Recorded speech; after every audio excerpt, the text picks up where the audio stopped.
Els membres de l'Stercat, amb la col·laboració de la Societat Catalana de Ciència-Ficció, han determinat que el guanyador del primer Premi Ictineu 2009 en la categoria Millor obra fantàstica escrita en català recau en... Qui creieu que ha sigut? La Carme Torres amb la mutació...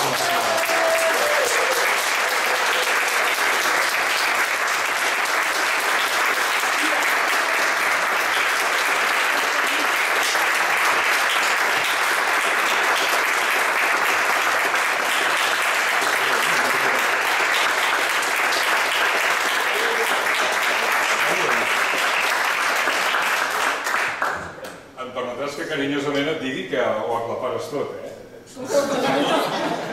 Sí, m'he set claparat. No, perquè és una obra que des de fa 2 anys que està publicada i Déu-n'hi-do el bon bagatge que té. Doncs sí, la veritat és que estic molt gratament sorpresa. Vine, apropa't el micròfon, així se't sentirem millor. No, dic que estic molt gratament sorpresa del ressò que està tenint i molt honorada per premi ara aquest. Perquè la veritat és que... no sé si puc parlar així. No, que els de l'Stercat em teniu admirada, perquè el poder de convocatòria és brutal i la capacitat d'acolliment, jo trobo que tenim una capacitat d'acollida molt gran, perquè en alguns potser fa temps que veniu. Jo vaig estar a les primeres Stercat, però ara últimament no m'havia obligat gaire, diguem, perquè quan anem lluny em costa, però sempre quan un arriba es troba gent coneguda i de seguida tindre-les com a casa, no? Espero que us passi a tots, coses que just acabeu de fer junts. I no sé. Bueno, doncs l'Eloi el premi, potser que el tingui.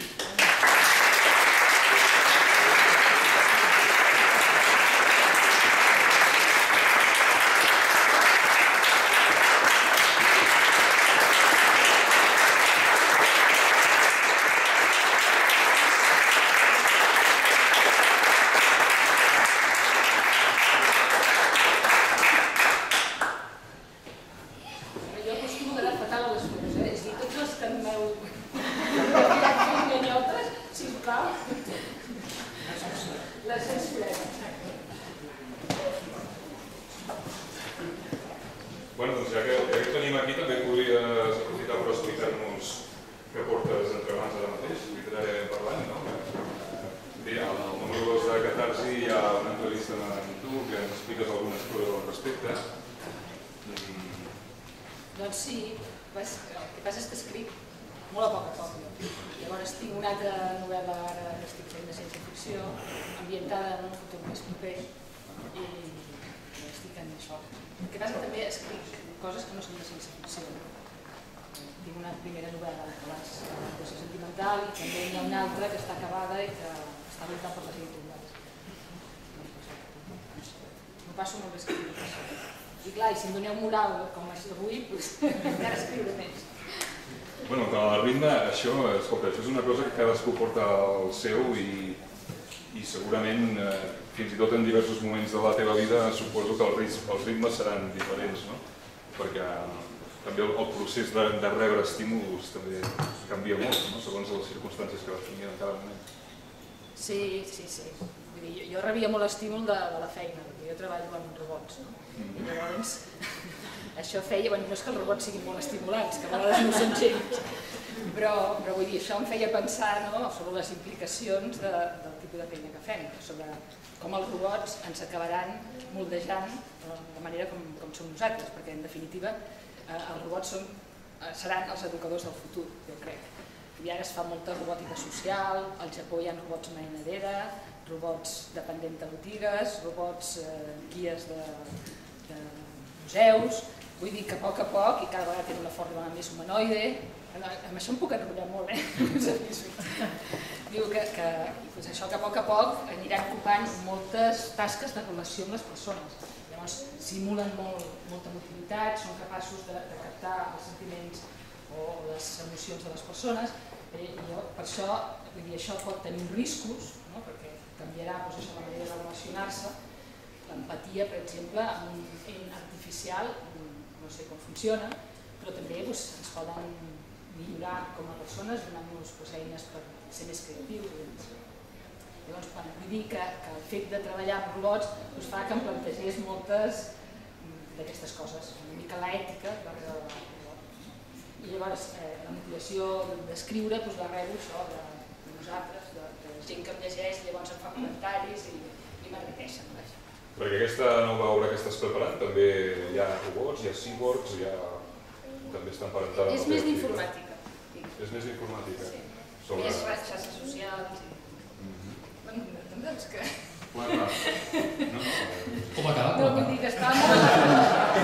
I és l'assassí. Com ara no has vist Los Sustitutos, aquesta de Bruce Willis. Sí. Va una mica per aquí la cosa? Has dit Los Sustitutos 2?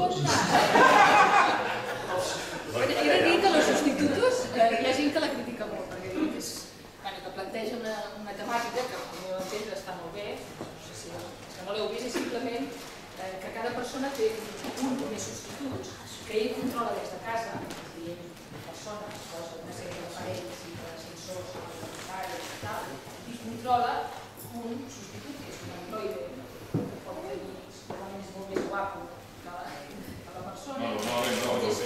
Normalment la persona és una persona que està sense afaitar un badall a la lluz i en canvi el cyborg o el substitut que no és un cyborg, que és una relacionalitat estètica. I això, la pretensió és que així totes les persones s'eviten accidents, problemes de trànsit, infeccions, està cadascú a casa seva. El problema és que es relacionen a través d'aquests substituts, no? És a dir, que no hi ha gaire relació directa persona a persona. Llavors, jo trobo que està molt ben plantejada, No, jo ho deia perquè tot això, aquesta relació, és possible gràcies a la xarxa, perquè la gent està amb els electrodes a casa però està connectada a través de la xarxa. A més, la mare de la pel·lícula doncs, que algú descobreix la manera de carregar-se als éssers humans intervenint directament sobre la xarxa.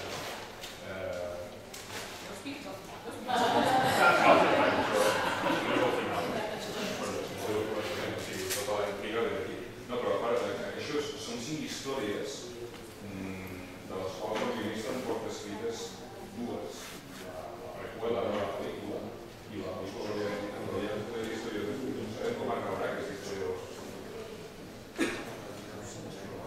perquè no és una història tan cara.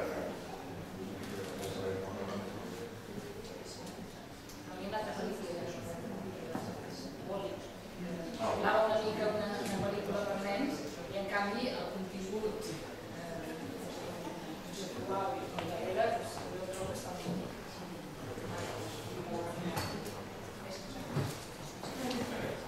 Sí, de fet aquí la temàtica d'avui en aquest cas seria la visió inversa dels propis sentiments del robot envers la persona. No de la persona envers el robot. Sí, a mi la part que m'agrada sorprèn. El Wall-E se'ns guanya tots perquè, clar, amb una aparença, que a més no és una aparença d'un androide, sinó que és un robot tipus Johnny Five, no sé si vull dir que aquests que tenen orugues, però en canvi es fa supersimpàtic, no? Es guanya l'espectador de seguida. No, però el que em va agradar és el tipus de societat que ens mostra.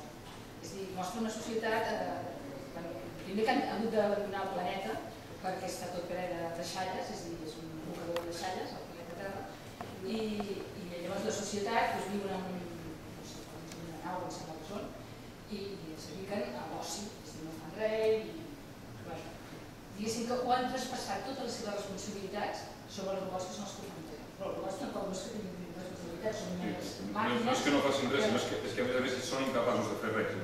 Encara que quan poden fer alguna cosa ja no saben com fer-ho. Aquesta seria la...